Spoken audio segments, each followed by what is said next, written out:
Hey, it's me, Vicky Marie, and good morning, good afternoon, or good evening, wherever you are in this crazy world we're living in. So, if you don't know me, my name's Vicky Marie. I talk about true crime. I'm in mainland Spain where it is currently 6 minutes past 9 a.m.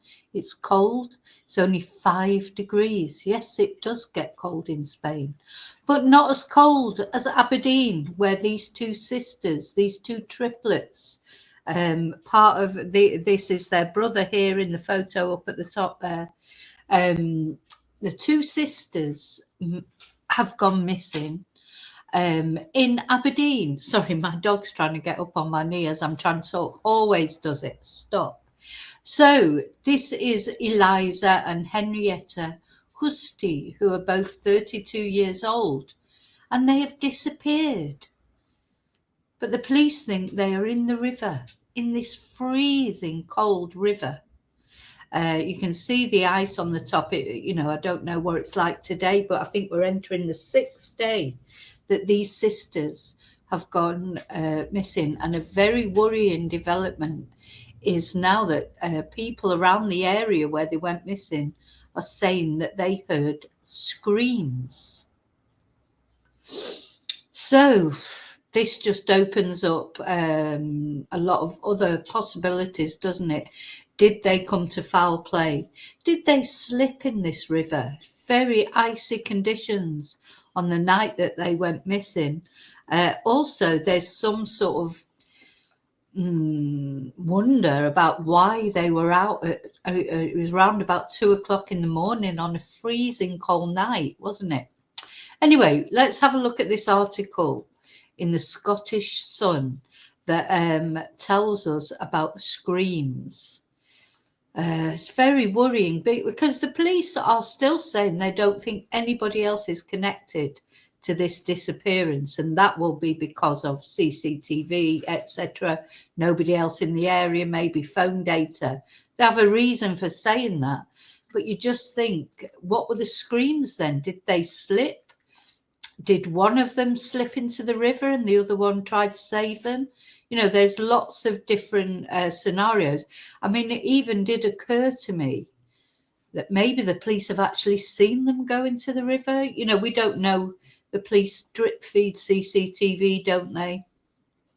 We don't actually know exactly what CCTV they have. They've released this CCTV picture of the two women striding very purposefully, dressed very nicely, warmly, handbag, etc. So, not as far as I know, none of their possessions have been found either. And that's what the police have released. But of course, we don't know that there isn't more CCTV than that. Also, the police say they have no CCTV to say that these two women emerged from the area that they went into. So let's read the article. So, River Mystery. Police probe claims that screams were heard moments after the last sighting of the missing sisters in Aberdeen. Specialist search crews were scrambled amid a frantic search. Well, it is they have scrambled and they have been searching, but it's been now 6 days. So police are probing claims that screams were heard by a river at the same time that two sisters vanished there. It emerged. Now, there could be a lot of reasons for those screams. Well, they may not be connected, of course. This just reminds me so much of the Nicola Bulley case where screams were heard, but they were just discounted, weren't they, at the inquest? But anyway, so yeah, just because there were screams heard, it doesn't mean to say that it's connected. And it could be one of these ladies may have slipped into the river. It could have been her sister screaming and then maybe went in to try and get.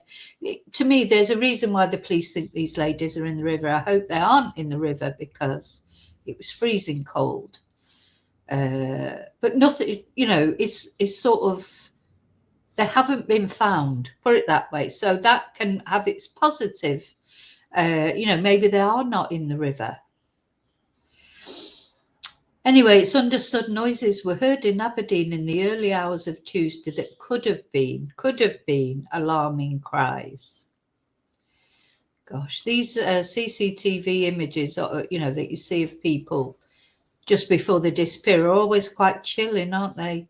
And I look at like this. I don't know which triplet is which because they're actually triplets. They have a brother as well. She looks like she's talking quite animatedly. They look like they're very purposeful, striding out, whereas this lady, the other sister, she seems to be more reticent, doesn't she? This lady is really, I'm just giving an impression that I get. She seems to be saying something very sort of clearly and forcefully, and they're both walking very stridently, let's say. Oh. So this is Eliza. As I say, I don't know which is which on the actual CCTV. So they vanished on the early hours of Tuesday morning. It's a week now. This was last Tuesday. And this is her sister, Henrietta. This is the river. I mean, look, the ice on the top of the river. It's very worrying. Anyway, the sounds raise concerns, and officers are trying to work out whether there is a link between those screams to the missing women. However, detectives don't think anyone is involved in their disappearance, and they're not treating it as suspicious. See, I just think that if one lesson that we've learned from various cases we've looked at, you should treat it as suspicious until you know it isn't. Rather than the other way around, treat it as not suspicious until you know it is. Why not treat it as suspicious until you know it isn't? And that way, evidence can be secured, because there's always a possibility that a disappearance or a death, anything, there's always a possibility that it may be suspicious. Surely it makes more sense to treat it as suspicious until it isn't, instead of treating it as not suspicious until it is. I don't know. Let me know what you think about that in comments. Anyway, one resident said everyone is talking about this. It was pretty scary stuff. A woman screaming out in the darkness, especially at 2:00 in the morning, is going to raise some red flags. So their family and friends say their disappearance makes no sense. They're happy and cheerful. But of course, you don't know what's really going on in people's lives. They were very close. It could be a tragic accident. It could be that they were abducted. It's almost now, if they were abducted, at least there's a chance they're still alive, isn't it? So no one has been able to, no one has been able to establish whether or not they are definitely connected to the girls. So Eliza and Henrietta are originally from Hungary and are thought to have left their home just to head to the River Dee. You can't imagine at 2:00 on a freezing morning in January actually just saying, come on, let's go to the River Dee. No one has been able to find any explanation as to why they went to the unlit spot in the Torry area, as temperatures plunged below zero. And the steep, unpaved path was covered in ice at that time and hard to tackle even in daylight. So that's, makes you think about accidents, doesn't it? But then you just think, why even go there in the first place? So this mystery continues. Prayers for these ladies. I hope they are found safe. There's always a chance. There's always a chance until there isn't, if that makes sense, that they may be found safe and well. I hope so for their family. Anyway, thank you for watching. Thank you for caring about these ladies, and let's hope that they're a good. Sorry, I don't know if you can see my little dog. You can't actually see him. My little dog's here having a cuddle. Yeah, we can only hope, can't we, that Eliza and Henrietta are found safe and well, and send our prayers out and our good wishes to the family. It must be awful for them as well.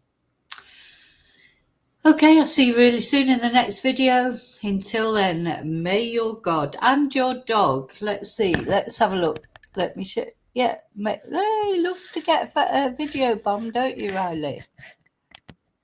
Can't see him. God. There you go. You get a little video bomb.